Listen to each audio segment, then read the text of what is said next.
पंचवटी पहुंचकर लक्ष्मण ने गोदावरी नदी के किनारे बड़ी सुंदर कुटी बना ली। सीताजी को वह कुटी बड़ी अच्छी लगी। सीता और राम दोनों ने लक्ष्मण को अनेक आशीर्वाद दिए। पंचवटी का वास राम को बहुत अच्छा लगा। वे गोदावरी के किनारे किनारे कुंजों और वनों की शोभा निहारते फिरते। लक्ष्मण उनके लिए फलमूल इकट्ठा करते और रात में कुटी पर पहरा देते। इस तरह 3 वर्ष हो गए। एक दिन राम, लक्ष्मण और सीता अपनी पर्णकुटी के सामने बैठे हुए थे। इतने में रावण की बहन शूर्पणखा उधर आ निकली। राम के रूप को देखकर वह विकल हो गई। उसका मन काबू के बाहर हो गया।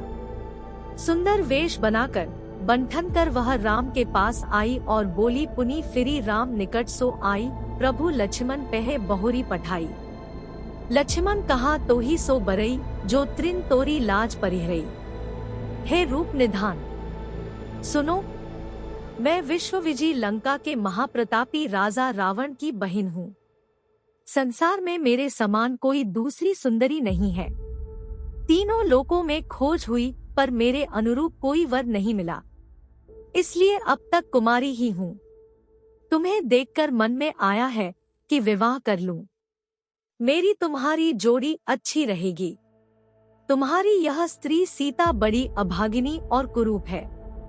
इसे छोड़ो और मेरे साथ रहकर महलों में भोग विलास करो। राम को उसकी निर्लज्जता बहुत बुरी लगी, परंतु वे हंसकर बोले, देवी तुम लक्ष्मण के पास क्यों नहीं जाती? अभी उसके साथ कोई स्त्री नहीं है और सुंदर भी है। तब वह लक्ष्मण के पास गई। लक्ष्मण ने कहा, मैं सेवक हूँ। मेरी स्त्री होने पर तुम्हें दासी बनकर रहना पड़ेगा।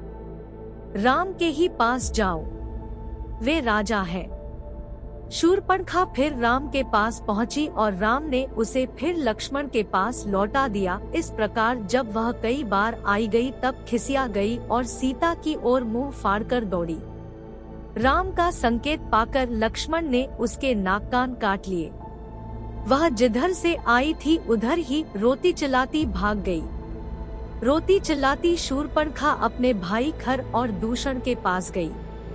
वे रावण के सौतेले भाई थे और उसी के आदेश से जनस्थान में सेनासहित रहते थे। त्रिशिरा उनका सेनापति था। बहन की दुर्दशा देखकर खर ने शूर्पणखा से सारा हाल मालूम किया और अपने सैनिकों की एक टोली राम को मारने के लिए शूर्पणखा के साथ भेज दी। राम ने बात ही बात में सब राक्षसों को मार डाला।